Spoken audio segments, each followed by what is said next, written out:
Привет. Привет. I'm here with Alexic, obviously from Gambit. You played the last game of the day today, and you were playing against Millenium, and they're bottom of the table. Like, was it expected that you would win this game?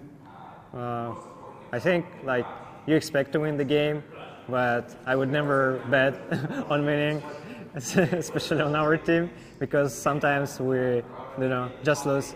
It doesn't depend on the enemy team. Just like I can't call it luck or anything, but sometimes it happens. So, but overall, I think that we were expecting that we will get better picks and comfortable picks for us. So I think we were expecting the win today because we feel stronger than Millenium.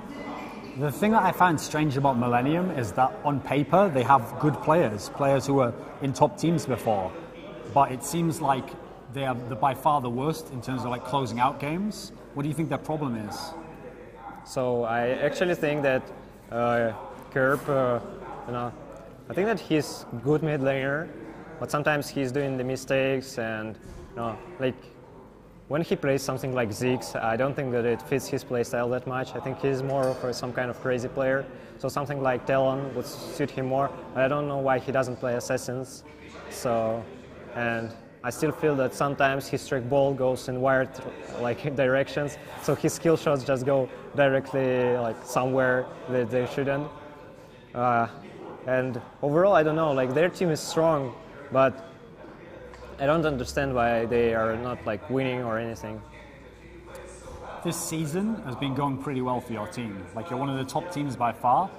People who are neutral will say at the moment in LCS EU, it's Fnatic and Gambit, and then everyone else is no one knows where they will be each week. Is there a clear cut for you between the top two and the bottoms? I would say top three, our team, Rocket and Fnatic. Okay. Though Fnatic is underperforming last 2 weeks, I think, or 3 weeks. 2 weeks, I think it's with 4. So overall, I think that it's 3 teams, and even pictures and comics saying it's 3 teams. So overall, Rocket is doing really, really well, and I think they're even doing even better than we do and Fnatic. So I think that beating Rocket is really, really important for us. What are they so strong at that's put them up there? I don't know. I think that meta suits them the best. They're really comfortable on all the picks that are going around, and their bot lane is really, really strong.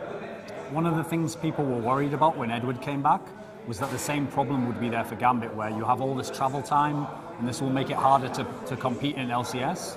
I heard this interview comment from Edward saying he will move to a gaming house, and maybe some of the rest of you will. When is this planned for? What is the plan? So Edward is moving after this week already to the gaming house. Where is it? It is in Kiev, so it will be 2 hours for travel for him instead of 8 or 10 in one direction. So he won't lose the whole day, and I think that he will play at better ping at home, and it will be better for him overall. But everyone else in Gambit stays in their normal homes. So I think that Thorin will move to a bit later, and I will move to Kiev too, because my traveling time is around 8 hours too.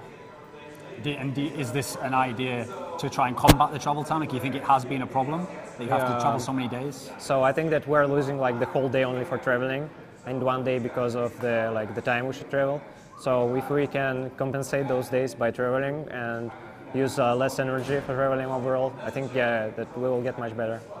Every old Moscow 5 fan, because in the Moscow 5 days you were always top of Europe, then LCS came and you had all this travel, and then Fnatic just overtook you. They will say, okay, when these guys move into the gaming house, they'll just be the best in Europe again.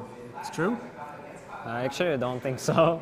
I think that we start playing better at bootcamp, but I don't know what's the reason, because we're doing the same. I think the only thing is that our dedication is more, because we feel more comfortable on LAN, and I don't know, people tend to feed in scrims, and we're not feeding that much when we're doing it at a gaming house, I think. Okay, do you have anyone you want to thank or say hello to at the end of the interview?